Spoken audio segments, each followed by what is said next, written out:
সুপ্রিয় শিক্ষার্থী, সম্মানিত অভিভাবক, আমার সহকর্মী এবং যারা এই মুহূর্তে এই ক্লাসটি দেখছেন সবাইকে বিজি প্রেস হাই স্কুলের পক্ষ থেকে সুস্বাগতম। কেমন আছো শিক্ষার্থী বন্ধুরা? আশা করি সবাই ভালো আছো। আজ আমি তোমাদের সাথে হিসাব বিজ্ঞান তৃতীয় অধ্যায় থেকে দুতরফা দাখিলা পদ্ধতি নিয়ে আলোচনা করব। চলো বন্ধুরা, আমরা পাঠে চলে যাই। প্রথমে আমরা আজকের পাঠের শিক্ষণফল জেনে নেব। আজকের পাঠ শেষে শিক্ষার্থীরা ১. দুতরফা দাখিলা পদ্ধতিটির সংজ্ঞা লিখতে পারবে। ২. দুতরফা দাখিলা পদ্ধতিটির সূত্রসমূহ বলতে পারবে।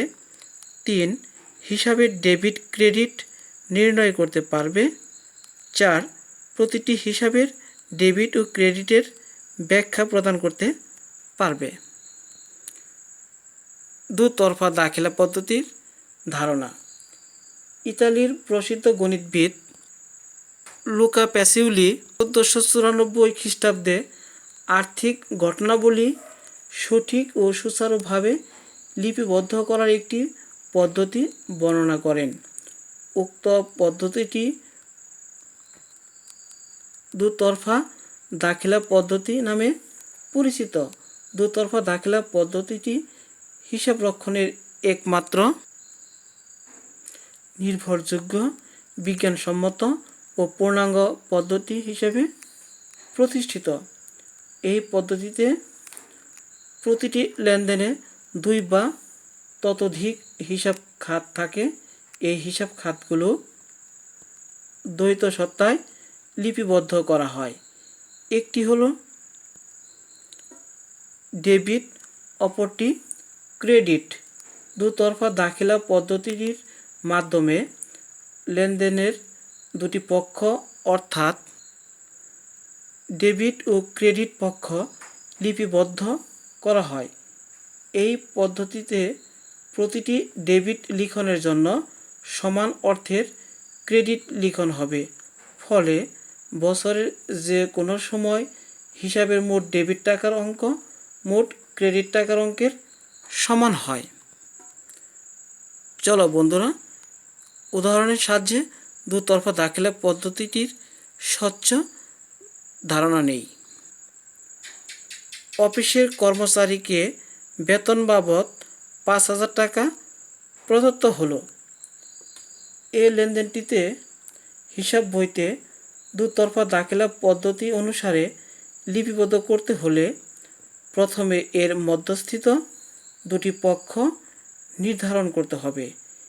এই লেনদেনটির মধ্যস্থিত পক্ষ দুটি হচ্ছে বেতন হিসাব, নগদান হিসাব। যেহেতু বেতন ব্যবসায় প্রতিষ্ঠানের একটি ব্যয়, সেহেতু ব্যয় বৃদ্ধি পাওয়ায় বেতন হিসাব 5,000 টাকা ডেবিট হবে। আবার যেহেতু বেতন প্রদানের ফলে নগদ টাকা ব্যবসায় হতে চলে গিয়েছে, সেহেতু নগদ তথা সম্পদ হ্রাস পাওয়াতে নগদান হিসাব 5,000 টাকা ক্রেডিট হবে।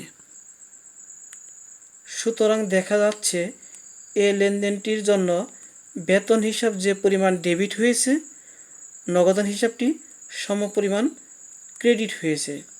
এটাই হচ্ছে দুতরফা দাখিলা পদ্ধতিটির মূলনীতি।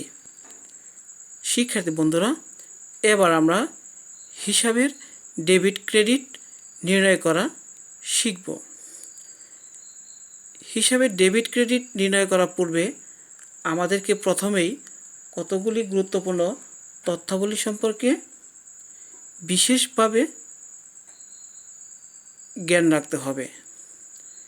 আমি সেই বিষয়গুলি সম্পর্কে এখন তোমাদের সাথে বিস্তারিত আলোচনা করব। প্রথমত, সম্পদ। সম্পদ হলো অর্থনৈতিক পরিসম্পদ যা কোনো ব্যবসায়ের মালিকানাধীন থাকে এবং যা মুনাফা অর্জনের কাজে ব্যবহৃত হয়। লেনদেনের ফলে সম্পদ বাড়তে পারে বা কমতে পারে। কোনো সম্পদ ক্রয় করা হলে তখন ওই সম্পদ বৃদ্ধি পায় আবার কোনো সম্পদ বিক্রয় করা হলে তখন ওই সম্পদ হ্রাস পায়। সম্পদ বৃদ্ধি পেলে ডেবিট হয়, আবার সম্পদ হ্রাস পেলে ক্রেডিট হয়। এবার আমরা দায় সম্পর্কে জানব। দায় হচ্ছে ব্যবসায় আর্থিক দায়বদ্ধতা, যা ব্যবসার একটি নির্দিষ্ট সময় পরে অবশ্যই পরিশোধ করতে হবে। অর্থাৎ ব্যবসায় মোট সম্পদের উপর তৃতীয় পক্ষের দাবি হচ্ছে দায়। সম্পদের মতোই লেনদেনের ফলে দায় বৃদ্ধি বা হ্রাস পেতে পারে।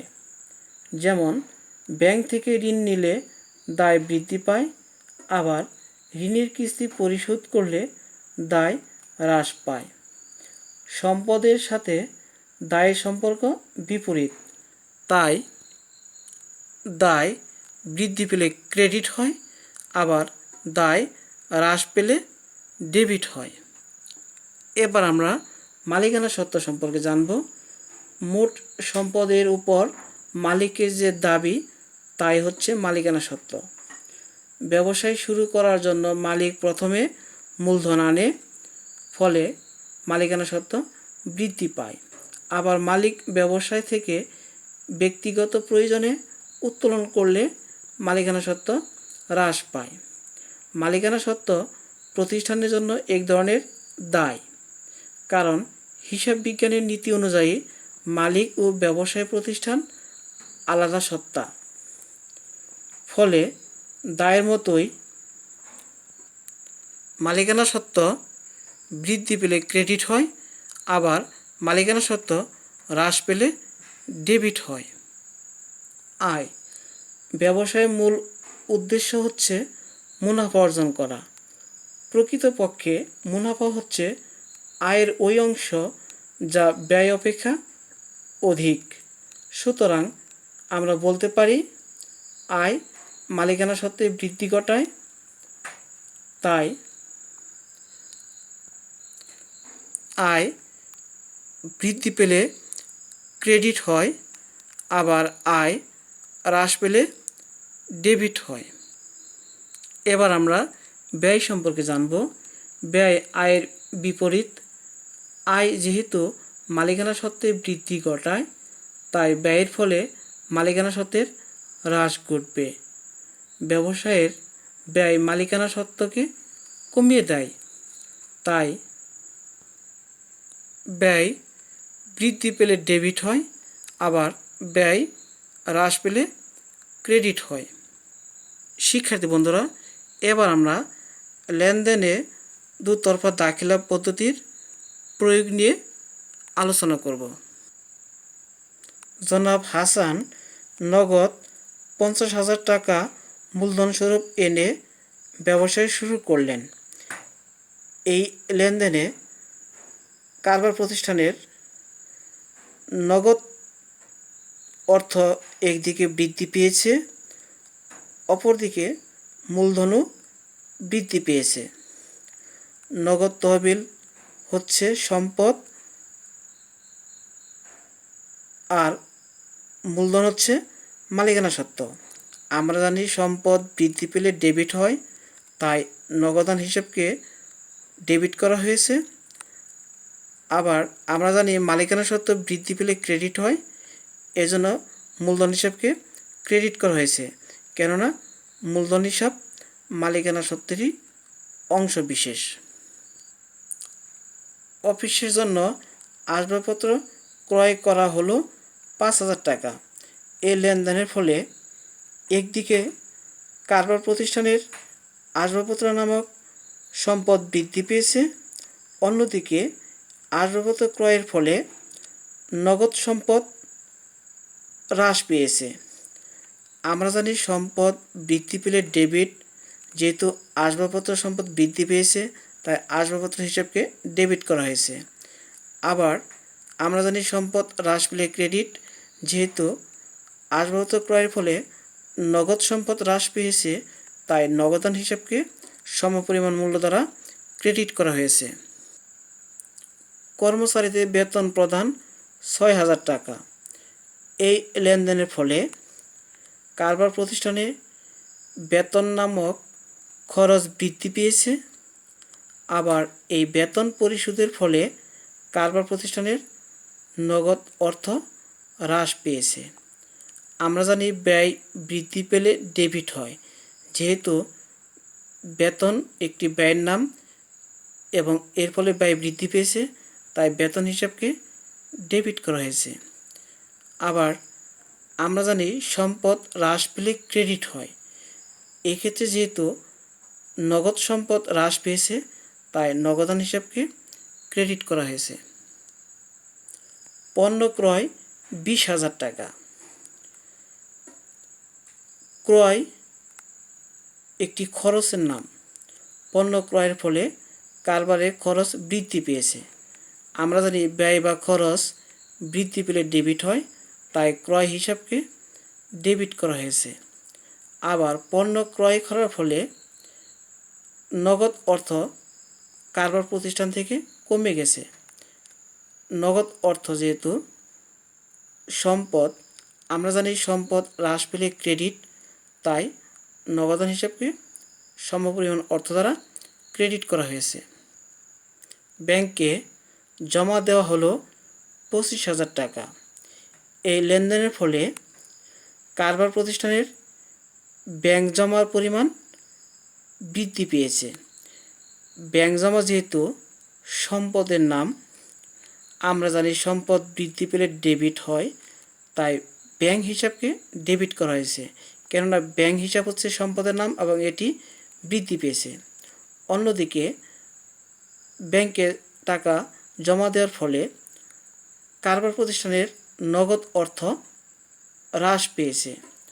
আমরা জানি নগদ তহবিল হচ্ছে সম্পদের নাম, যেহেতু সম্পদ হ্রাস পেলে ক্রেডিট হয়, তাই নগদান হিসাবকেও সমপরিমাণ অর্থ দ্বারা ক্রেডিট করা হয়েছে। পণ্য বিক্রয় করা হলো 18,000 টাকা। পণ্য বিক্রয়ের ফলে কারবারের নগদ তহবিল বৃদ্ধি পায়।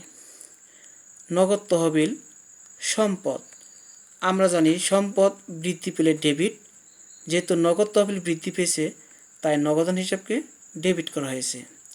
আবার বিক্রয় হচ্ছে আয়ের নাম। এই লেনদেনের ফলে বিক্রয় নামক আয় বৃদ্ধি পেয়েছে। আমরা জানি আয় বৃদ্ধি পেলে ক্রেডিট হয়, এজন্য সমপরিমাণ অর্থ দ্বারা বিক্রয় হিসাবকে ক্রেডিট করা হয়েছে। বিজ্ঞাপন বাবদ চেক প্রদান করা হলো 7,000 টাকা। এই লেনদেনের ফলে কারবার প্রতিষ্ঠানের খরচের পরিমাণ বৃদ্ধি পায়। বিজ্ঞাপন একটি খরচের নাম। আমরা জানি খরচ বা ব্যয় বৃদ্ধি পেলে ডেবিট হয়, যেহেতু বিজ্ঞাপন খরচ বৃদ্ধি পেয়েছে, তাই বিজ্ঞাপন খরচ হিসাবকে ডেবিট করা হয়েছে। অন্যদিকে যেহেতু বিজ্ঞাপন খরচটি চেকের মাধ্যমে পরিশোধ করা হয়েছে, আর চেক ইস্যু করা হলে বা চেক প্রদান করা হলে কারবার প্রতিষ্ঠানের ব্যাংক ব্যালেন্স কমে যায়। ব্যাংক ব্যালেন্স যেহেতু সম্পদের নাম, আমরা জানি সম্পদ হ্রাস পেলে ক্রেডিট, তাই ব্যাংক হিসাবকে ক্রেডিট করা হয়েছে সমপরিমাণ অর্থ দ্বারা। কমিশন পাওয়া গেল 3,000 টাকা। এক্ষেত্রে কারবার প্রতিষ্ঠানের নগদ তহবিল 3,000 টাকা বৃদ্ধি পেয়েছে। নগদ তহবিল যেহেতু সম্পদের নাম, আমরা জানি সম্পদ বৃদ্ধি পেলে ডেবিট হয়, তাই নগদান হিসাবকে ডেবিট করা হয়েছে। অন্যদিকে কমিশন হচ্ছে আয়ের নাম। কমিশন পাওয়া গেল 3,000 টাকা, এর ফলে 3,000 টাকা আয় বৃদ্ধি পেয়েছে। আমরা জানি আয় বৃদ্ধি পেলে ক্রেডিট হয়, তাই কমিশন আয় হিসাবকে সমপরিমাণ অর্থ দ্বারা ক্রেডিট করা হয়েছে। ব্যাংকের নিকট হতে সুদ পাওয়া গেল 12,000 টাকা। ব্যাংক সুদ কারবার প্রতিষ্ঠানের জন্য আয়। আমরা জানি আয় বৃদ্ধি পেলে ক্রেডিট হয়, এজন্য ব্যাংক সুদ হিসাবকে ক্রেডিট করা হয়েছে। অন্যদিকে ব্যাংক সুদ কখনোই নগদে বা হাতে পাওয়া যায় না, এটা ব্যাংক ব্যালেন্সের সাথে যোগ করে দেওয়া হয়। এর ফলে কারবার প্রতিষ্ঠানের ব্যাংক ব্যালেন্স বৃদ্ধি পায়। ব্যাংক ব্যালেন্স যেহেতু সম্পদের নাম, আমরা জানি সম্পদ বৃদ্ধি পেলে ডেবিট, যেহেতু ব্যাংক সম্পদ বৃদ্ধি পেয়েছে তাই ব্যাংক হিসাবকে ডেবিট করা হয়েছে। ধারে পণ্য বিক্রয় করা হলো 15,000 টাকা। এই লেনদেনের ফলে বিক্রয় নামক আয় বৃদ্ধি পেয়েছে। আমরা জানি আয় বৃদ্ধি পেলে ক্রেডিট, তাই বিক্রয় হিসাবকে ক্রেডিট করা হয়েছে। অন্যদিকে ধারে বিক্রয়ের ফলে দেনাদারের সৃষ্টি হয়, যেহেতু দেনাদার সম্পদের নাম, ফলে এই লেনদেনের ফলে দেনাদার সম্পদ বৃদ্ধি পেয়েছে। আমরা জানি সম্পদ বৃদ্ধি পেলে ডেবিট হয়, তাই দেনাদার সম্পদকে ডেবিট করা হয়েছে। ভাড়া বাবদ চেক প্রদান করা হলো 6,000 টাকা। এই লেনদেনের ফলে কারবার প্রতিষ্ঠানের ব্যয় বৃদ্ধি পেয়েছে, যেহেতু ভাড়া একটি ব্যয়ের নাম। আমরা জানি ব্যয় বৃদ্ধি পেলে ডেবিট হয়, তাই ভাড়া হিসাবকে ডেবিট করা হয়েছে। অন্যদিকে যেহেতু ভাড়াটি চেকের মাধ্যমে পরিশোধ করা হয়েছে, এর ফলে কারবার প্রতিষ্ঠানের ব্যাংক ব্যালেন্স 6,000 টাকা হ্রাস পেয়েছে।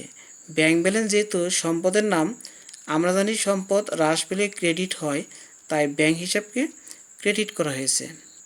ব্যবসায়ের প্রয়োজনে ব্যাংক হতে উত্তোলন 8,000 টাকা। এই লেনদেনের ফলে কারবার প্রতিষ্ঠানের নগদ অর্থ 8,000 টাকা বৃদ্ধি পেয়েছে।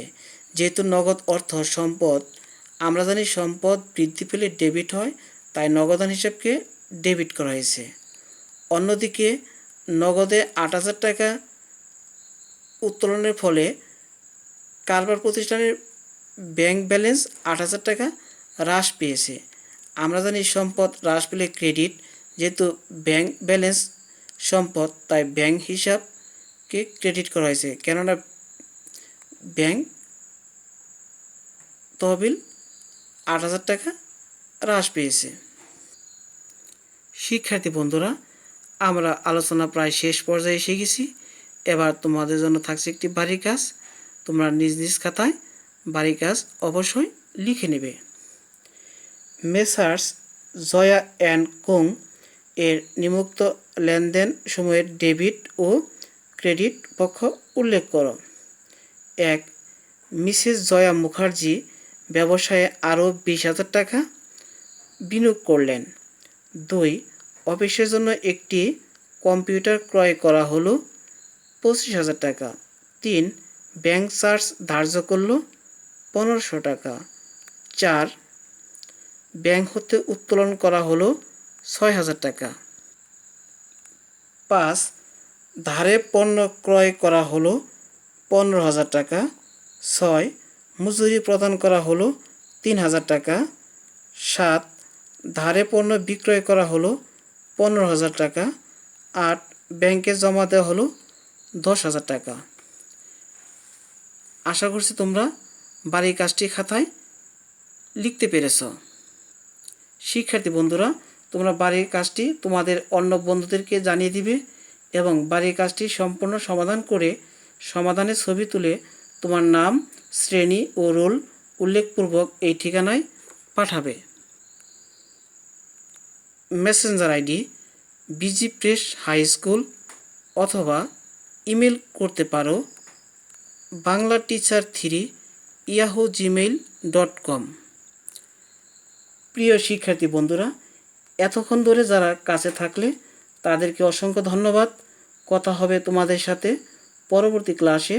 সে পর্যন্ত সবাই ভালো থাকো, সুস্থ থাকো, বিজি প্রেস হাই স্কুলের অনলাইনের সাথে থাকো।